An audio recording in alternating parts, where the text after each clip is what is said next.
È stato reso noto il calendario della Serie C che interessa l'Acragas. La squadra di Agrigento giocherà il primo derby fuori in casa del Siracusa alla sesta giornata. Bisognerà attendere la 16ª giornata per vedere l'Acragas affrontare il Catania al Massimino. Intanto l'attesa decisione sulla deroga riguardante l'impianto di illuminazione del Seneto è stata rinviata mentre la squadra si appresta al debutto ufficiale di domani con il Matera, visto che non ci sarà l'annunciato sciopero dei calciatori.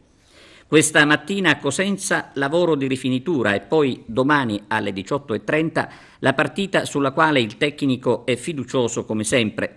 Il Matera, a detto di Napoli, è una squadra con giocatori importanti, ma siamo sereni, consapevoli che dobbiamo fare una gara perfetta. Il Matera, aggiunto di Napoli, va affrontata con la massima attenzione.